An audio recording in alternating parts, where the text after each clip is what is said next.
So let's see question. A circular disk of mass capital M and radius capital R rotating about axis, the angle was to be omega 1. If another stationary disk of radius r by 2 mass m is dropped coaxially on a rotating disk, gradually both disks attain the constant speed omega 2. The energy loss process P% of the initial energy value of P is. बच्चों ये अपने पास एक disc होगी, इसका radius r है and that is rotating. ये rotate कर ली किससे? ओमेगा 1 वेलोसिटी से. ठीक है. फिर हमने क्या किया, दूसरी डिस्क इस पर कोएक्सियली ऐसे चिपका दी मान लो. ठीक है. ये दूसरी डिस्क हो गई आपके पास.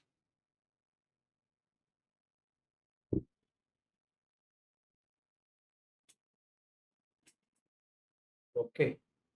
ये दूसरी डिस्क हो गई. इसका रेडियस हो गया आपका r बाई 2. इसका रेडियस मास m, रेडियस r है, और दूसरे का मास m है और रेडियस r बाई 2.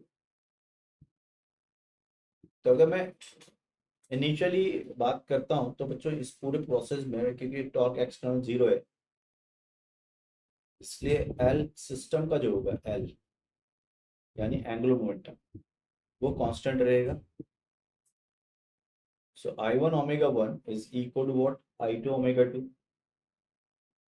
I1 कितना है? mr स्क्वायर बाई 2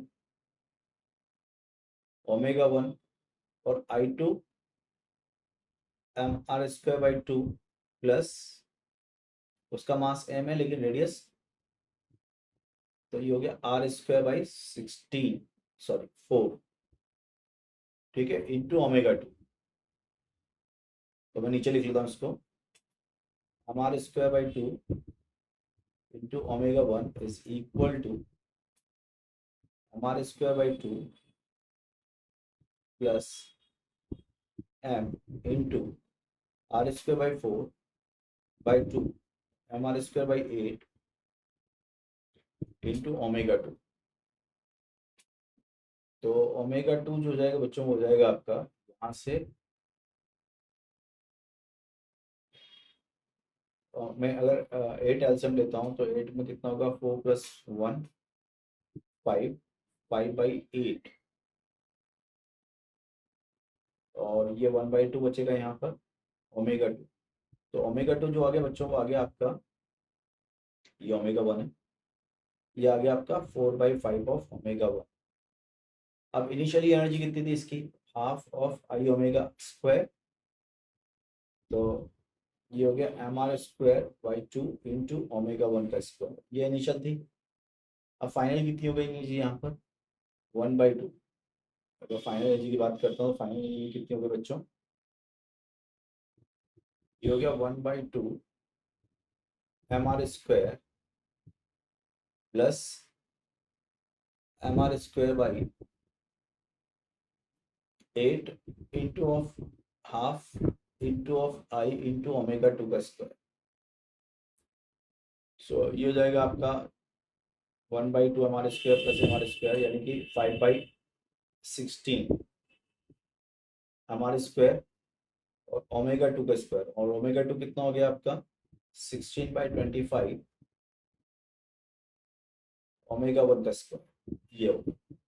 16 से ये 16 गया, 5 से ये 5 गया, तो ये हो गया 1 by 5 of m r square omega 1 का स्क्वायर.